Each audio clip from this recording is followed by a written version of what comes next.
njengamanje ke sinensizwa la usaziwayo akekho ngamazi Mr Zwide wena nje uyiphi ingcenye yakho nje kule project yonke njengoba siyakubona nawe ukhona lana you are part and parcel so ungasichazela mhlawumbe ukuthi wena ungena kanjani ke kule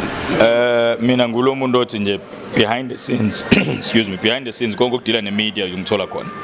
and saphinde sa include ke abantu abaningi bebengamlindela udisability because siyazi ukuthi kunama young entrepreneurs akhona with disability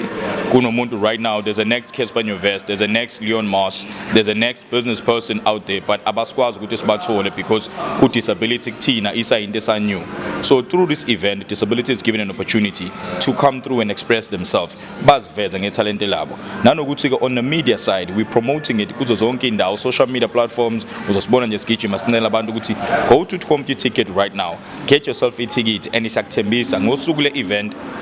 usuku olandela uzothi uphuma uwona uzobe usixoxela ukuthi business lami sengoliqala kuphi 2025 this is what I've learned from 2024 ngikhula nayo to 2025 and that's where my business is going mhlambe akhona amathikithi azobe edayiswa mhlambe on the day of the event noma nje cha kumele uthole CompuTicket okwamanje silwela nje ukuthi abantu baphuthume kakhulu bawolanda ku CompuTicket kuze because seats are limited angithi so manje ngoba baningi abantu abafuna ukuza kuyona event so wena uzolinda uthi uzolinda ngosuku le event and awasekho so quickly get them now uhlale nje iticket lakho likuwena at hand leyo nto izosiza nanokuthini ngesikhathi usunalo wena uyaposta ku social media uthi senginalo sengikhona noza kwenu uyafuna naye ukuzochoma nathi engelaka aliveza so sonke ke sethi yatrenda namaticket ethu ukuthi hayibo 28 so besikhona siswenkele sibahle sinje so uthini ke ngalo soma business one idea one mhlawumbe ne business yakhe se registiwe but akanayo imali yokuthi ngithengele iticket ukuthi to attend I conference mhlambe yena usizakala kanjani lapho into ebalekile ke ngiyathanda lo mbuzo wakho if you have a business idea in mind ngeke uhluleke uqala something ezokulethela I-economy yakho mawuzokwazi ukusukuma ekhaya ubuke ukuthi okay I need to attend this event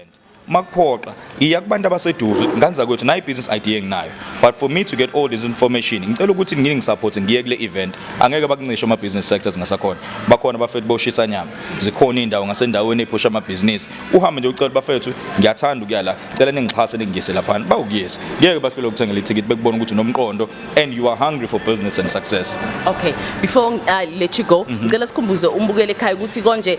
ibapha abantu bazobe bekhona ngosuku le event khona ukhuthazeka yabo ukuthi no I must go to this uvusi ithembe kwayo uzobe khona umenze inxumalo you seen me on TV I'll be there with you live